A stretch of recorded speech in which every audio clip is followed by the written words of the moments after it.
Shalom semuanya, kembali menyapa Anda di program Bible Everyday. Hari ini kita mulai masuk di kitab Daniel. Dan tentu saja kita mulai dari pasal yang pertama dulu. Siapa Daniel? Maka di dalam ayat-ayat ini dijelaskan latar belakangnya adalah kita tahu bahwa bangsa Yehuda itu ditawan dan mereka dibuang di Babel sana.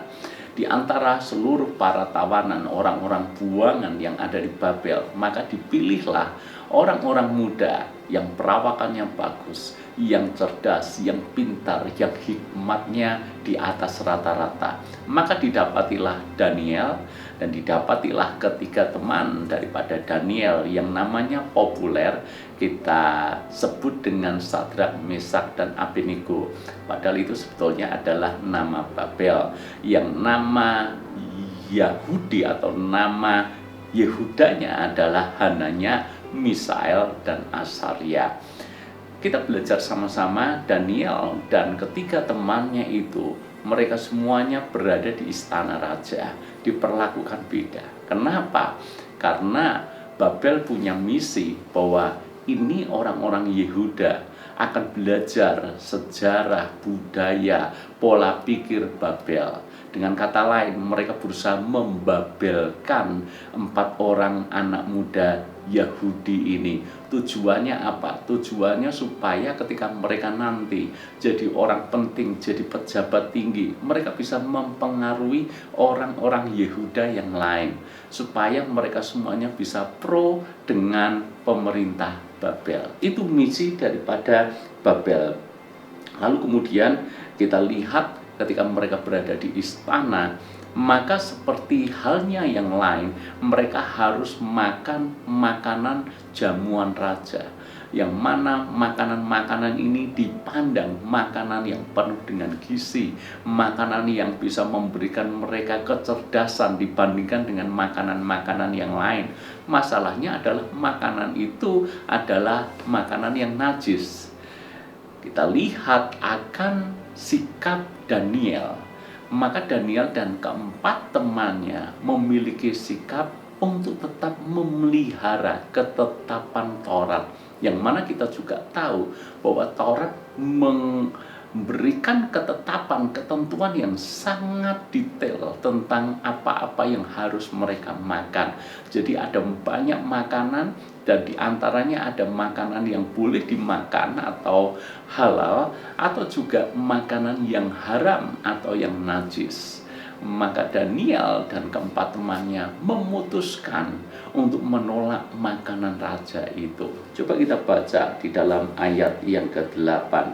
Daniel berketetapan untuk tidak menajiskan dirinya dengan santapan raja, dengan anggur yang biasa diminum raja. Dimintanyalah kepada pemimpin pegawai istana itu supaya ia tak usah menajiskan dirinya. Garis bawahi kata berketetapan. Berketetapan artinya berkomitmen. Tidak hanya sekedar ingin, tapi memang memutuskan dengan niat yang kuat untuk tidak menajiskan diri dengan santapan raja. Ini hal yang pertama yang akan kita pelajari. Jadi orang Kristen harus berani berketetapan untuk tidak menajiskan diri dengan segala keinginan dunia. Dunia menawarkan banyak keinginan, dunia menawarkan banyak dosa yang nikmat, tapi pastikan kita belajar dari Daniel, miliki komitmen, berketetapan untuk tidak menjadi sama dengan dunia, untuk tidak menyantap apa yang disantap dunia, untuk tidak melihat hal-hal jorok, hal-hal najis yang dilihat dunia, untuk tidak punya rencana jahat seperti halnya orang-orang dunia. Tapi pastikan kita berketetapan untuk tidak menajiskan diri dengan pola pikir orang-orang dunia. Lalu kemudian kita lihat cerita berikutnya. Ketika mereka memutuskan untuk itu, tentu saja kepala yang mengurus akan makanan raja ini menjadi khawatir, menjadi takut. Jangan-jangan nanti perawakan mereka tidak terlihat sehat dan mereka bisa dihukum oleh raja karena hal itu. Tapi kita lihat di sini bahwa Daniel memastikan sekalipun hanya makan sayur dan buah, sekalipun tidak makan santapan raja, Daniel memastikan bahwa dia pasti sehat dan baik-baik saja. Maka dibuatlah uji coba selama 10 hari untuk membuat kepala raja yang mengurus makanan itu merasa aman dengan keputusan Daniel untuk tidak menajiskan diri dengan santapan raja. Coba lihat ayat yang ke-15. Setelah lewat 10 hari, ternyata perawakan mereka lebih baik dan mereka kelihatan lebih gemuk daripada semua orang muda yang telah makan dari santapan raja. Jadi perawakan Daniel dan keempat temannya lebih baik dan lebih gemuk, terlihat lebih sehat, terlihat lebih segar. Tentu saja ini hal yang mengherankan.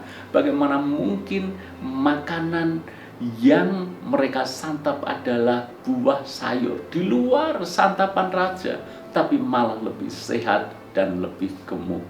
Sehingga akhirnya bisa diputuskan untuk jalan terus, tidak makan makanan najis santapan raja itu.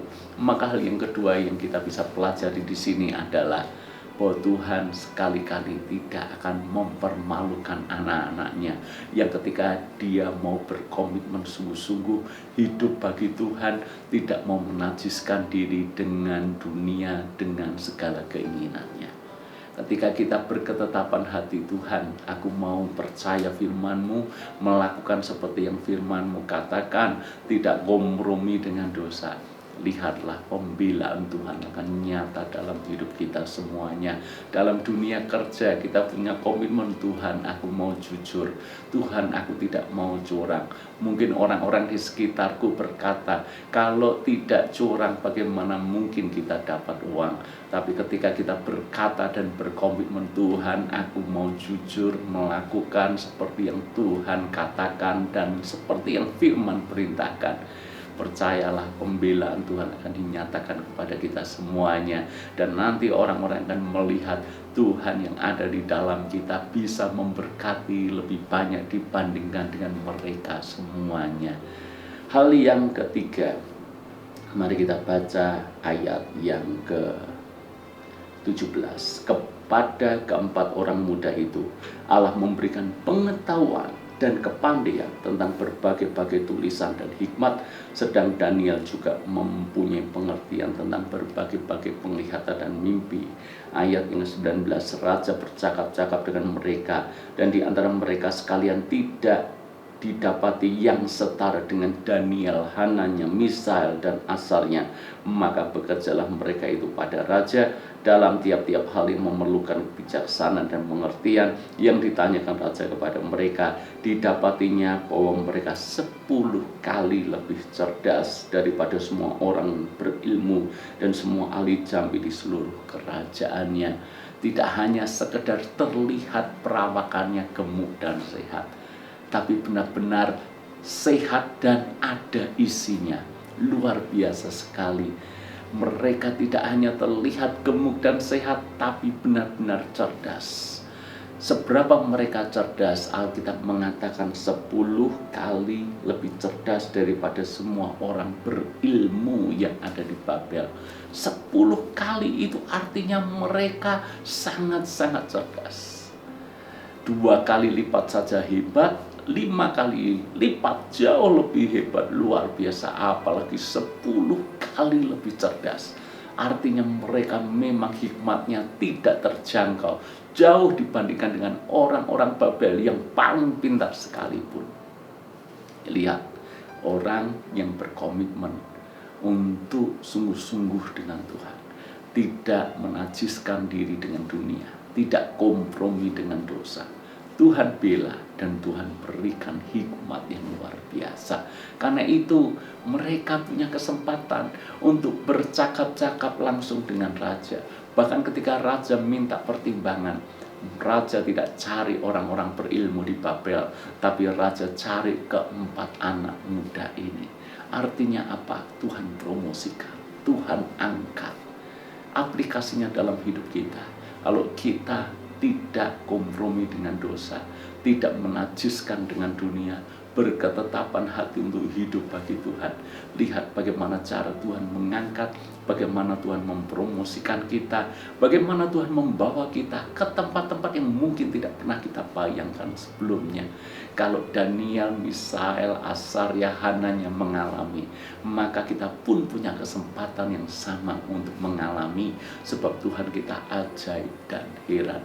Karena itu putuskan hari ini, Tuhan, aku mau berketetapan hati, mengikut Engkau, mengasihi Engkau, melayani Engkau dengan segenap hati. Tuhan memberkati.